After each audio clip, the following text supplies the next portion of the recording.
नमस्कार, प्रणाम मित्रों। स्वागत है आपका यूथ एग्रीकल्चर के नए एपिसोड में। आज हम एक खेत में हैं जहाँ पे लगभग 2 एकड़ भूमि में किसान सिर्फ सब्जियों की खेती करते हैं। लेकिन अभी हम जिस स्थान पे हैं वो उसमें उन्होंने थोड़ा-सा बैंगन लगा रखा है। तो आज बैंगन के बारे में ही बात करेंगे जो कि सब्जियों का राजा है और बैंगन का जन्म स्थान भी भारत ही है। इसकी उत्पत्ति भारत और चाइना से हुई थी। आज के समय में इसका पूरा विश्व बैंगन की खेती करता है और बैंगन की सब्जियों का उपयोग करता है। बैंगन में भी काफ़ी विटामिन्स पाए जाते हैं और ये सेहत के लिए भी काफ़ी लाभकारी होता है। बैंगन गर्मियों के सीज़न में ज़्यादा पैदावार देता है, लेकिन सर्दियों में भी भारत में इसकी अच्छी खासी खेती होती है। भारत में अगर इसकी खेती की बात करें तो मुख्य रूप से पश्चिम बंगाल में इसकी खेती सबसे ज़्यादा होती है। पश्चिम बंगाल, बिहार, उड़ीसा, कर्नाटक, मध्य प्रदेश और उत्तर प्रदेश में इसकी काफ़ी ज़्यादा मात्रा में इसकी खेती होती है।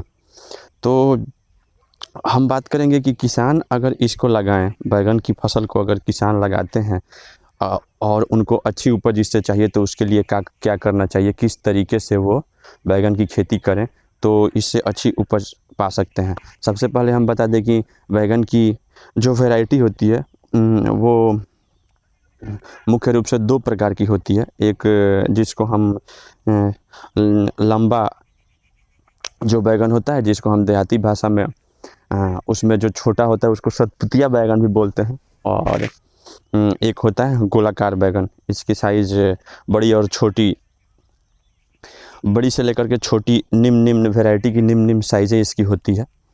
सर्वप्रथम किसान को अगर इसकी खेती करना है और उससे पूर्णतः लाभ उठाना है, उसका पैदावार ज़्यादा मात्रा में पाना है, तो पहले मिट्टी की तैयारी काफ़ी इम्पोर्टेंट होती है। इसके लिए मिट्टी का चुनाव भी काफ़ी मायने रखता है। इसका पैदावार हमेशा दोमट मिट्टियों पे ही होता है और वो भी जल निकासी की अच्छी व्यवस्था वहाँ पे होना चाहिए, पानी उसमें जमना नहीं चाहिए। तो वैसी जगह पे बैंगन का पैदावार काफ़ी अच्छा मात्रा में होता है। बैंगन की खेती करने से पहले बैंगन की नर्सरी बनानी होती है और इसकी नर्सरी लगभग 1 एकड़ खेत में अगर आपको बैंगन लगाना है तो उसके लिए कम से कम 20 बाई 20 की भूमि चाहिए, जिसको आप अच्छी तरह से उसकी सुहाई गुड़ाई करके उसमें से सारा खरपतवार निकाल देना होता है और उसमें बैंगन का बीज डालने के पश्चात उसको किसी घास फूस से उसको ढक देना होता है, जो कि आप बैंगन के अंकुरन होने के पश्चात उसको वहाँ से हटा देते हैं। जैसे कि आप देख सकते हैं कि यहाँ पे किसान बंधु बैंगन की नर्सरी लगाने के लिए कुछ भूमि को अच्छी तरीके से गुड़ाई करके और उसका खरपतवार निकाल रहे हैं। ये खरपतवार निकाल देने से ये फ़ायदा होता है कि बैंगन की नर्सरी में खरपतवार उगते नहीं हैं और जब नर्सरी तैयार हो जाता है खेतों में लगाने के लिए, तो उस वक्त जब हम बैंगन के पौधों को नर्सरी से निकालते हैं तो उसके साथ कोई भी खरपतवार नहीं आता है और हम बैंगन के पौधों को अच्छे तरीके से खेतों में लगा पाते।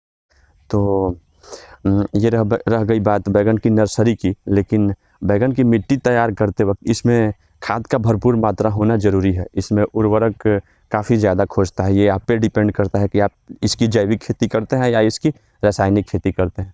आमतौर पे जैविक खेती में हालांकि खर्चा कम आता है, लेकिन लोग रासायनिक खेती को ही पता नहीं क्यों समझ लेते हैं कि नहीं, इसमें मेहनत कम है और इससे उपज ज़्यादा होती है। लेकिन अगर जैविक खेती भी ढंग से किया जाए, सही जानकारी के साथ किया जाए, तो उससे काफ़ी अच्छी बेनिफिट्स होती है और फल भी काफ़ी फ़ायदेमंद, काफ़ी स्वादिष्ट होते हैं।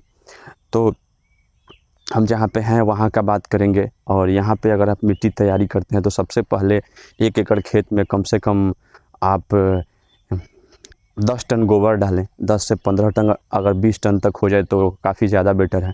और उसमें आप 2 से 3 केजी ट्राइकोडर्मा मिला करके उसकी अच्छी तरीक़ा से जुताई करवा दें। जुताई करवाने के पश्चात उसमें पट्टा फेरें, हेंगा चलवाएँ और जब खेत बराबर हो जाए तो उसको 20 दिन छोड़ दें। 20 दिन के पश्चात नर्सरी से पौधे ला करके जिस वक्त उसमें लगानी हो उस टाइम में आप इसमें कम से कम 2 केजी पर कट्ठा के हिसाब से डीएपी दें। 1 एकड़ खेत में आप कम से कम 50 केजी यूरिया का उपयोग करें। कैल्शियम आप 1 किलो पर कट्ठा के हिसाब से दे सकते हैं और जाइम का प्रयोग, वैसा जाइम का प्रयोग करें जिसमें ह्यूमिक एसिड, एमिनो एसिड और फॉलिक एसिड का मिश्रण हो, उसको आप 200 ग्राम पर कट्ठा से लेकर के 500 ग्राम पर कट्ठा तक अपने खेतों में प्रयोग करें और उसकी अच्छी तरीक़े से जुताई करके और शाम के समय में इसके बिचड़े को खेतों में लगा दें। जब आप इसको लगाएं तो अगर गर्मी का मौसम है तो खेत की नमी को ध्यान में रखें और हो सके तो एक सिंचाई इसको कर दें। और अगर ठंडी का मौसम हो, आमतौर पे इसकी खेती 2 समय में होती है, जनवरी और फरवरी के महीने में, और दूसरी खेती अभी इसकी जून जुलाई के महीने में। जून में इसकी नर्सरी तैयार कर देनी चाहिए अगर आपको बरसात और ठंडी में इससे फल लेना है तो अभी जो जून महीना चल रहा है इस वक्त में इसकी नर्सरी तैयार हो जानी चाहिए। तो अगर आप जून जुलाई के महीने में इसकी खेती करते हैं तो उसमें पानी उतना अनिवार्य नहीं होता है क्योंकि बरसात का मौसम होता है और बारिश के पानी से ही इसके काम चल जाते हैं। तो इस टाइम अगर आप खेती करें तो उसमें जल निकासी का काफ़ी ज़्यादा ध्यान रखें। उसके पश्चात अगर जब नवंबर दिसंबर का महीना आता है तो इसको पाला से बचाने के लिए आप सर्वप्रथम 15 नवंबर के बाद एक सिंचाई कर दें और इसको 15-15 दिन के अंतराल पे इसमें पानी छोड़ते रहें। हमेशा बैगन में एक बात याद रखें कि ठंडी के महीने में इसमें ज़्यादा पानी की आवश्यकता पड़ती है और गर्मियों में कम, क्योंकि पानी से इसको हीट मिलता है, वो ज़मीन में जाता है तो गर्मी पैदा करता है और उससे इसमें जो पाला मारने की समस्या है उसमें कमी आती है। पाला मारने के लिए और आप स्प्रे के रूप में भी इसमें कार्बेंडाजिम मैनकोजेब का इस्तेमाल कर सकते हैं। जब इसके बिछड़े आप खेत में लगाएं तो उस टाइम में भी आप इस पर कार्बेंडाजिम और मैनकोजेब का स्प्रे 15-15 दिन के अंतराल पे करें। इसकी ग्रोथ अच्छी होगी। 22 दिन 23 दिन के पश्चात आप इस पे एक NPK 20-20-20 का प्रयोग करें, जो कि इसके ग्रोथ के लिए 100 ग्राम पर टंकी में मिला करके और NPK 20-20-20 का स्प्रे करते हैं तो इसकी ग्रोथ काफ़ी अच्छी होगी।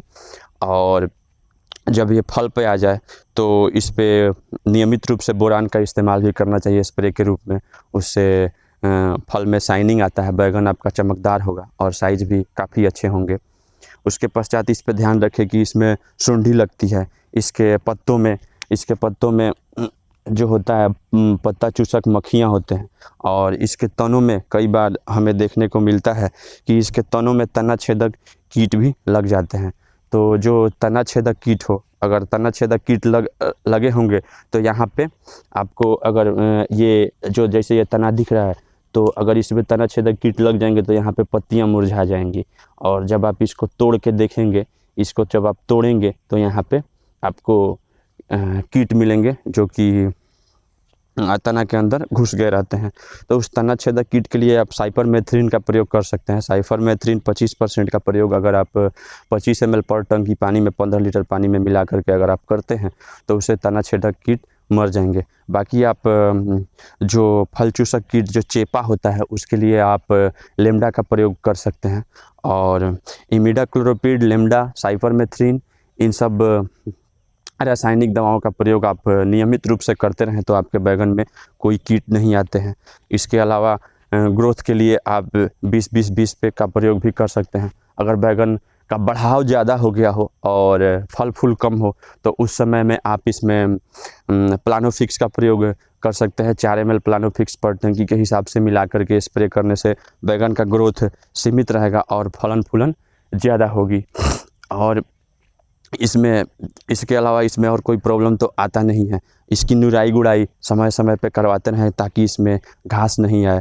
अगर आप इसको बेड पे खेती किए हैं तब तो कोई बात नहीं है। अगर समतल भूमि पे आप इसकी खेती किए हों तो 1 महीना के पश्चात आप इस पे मिट्टी चढ़वा दें। मिट्टी चढ़ाते वक्त आप इसमें नीम की खल्ली, कैल्शियम, DAP और जैविक खाद का प्रयोग ज़रूर करें। जब आप इसमें मिट्टी चढ़वानी हो तो इसके जड़ों में उसको डाल करके और उसके ऊपर से आप इस पे मिट्टी डलवा दें तो उससे बैगन काफ़ी अच्छा ग्रोथ करता है और इसके फलन फूलन में वृद्धि आती है। बैगन में सल्फ़र का प्रयोग आप ज़रूर करें। बैगन में सल्फ़र इसमें गर्मी लाता है और उसके फलन फूलन में काफ़ी लाभकारी होता है। तो ये रही आज की बैगन के बारे में कुछ संक्षेप जानकारी। मिलते हैं किसी अगले वीडियो में बैगन के बारे में या किसी अन्य फसल के बारे में कोई और जानकारी लेकर के। तब तक के लिए बहुत बहुत धन्यवाद। इस चैनल को लाइक, सब्सक्राइब और शेयर ज़रूर करें। और याद रखें, देश के जवान और देश के किसानों का हमेशा सम्मान करें। बहुत बहुत धन्यवाद। Thank you.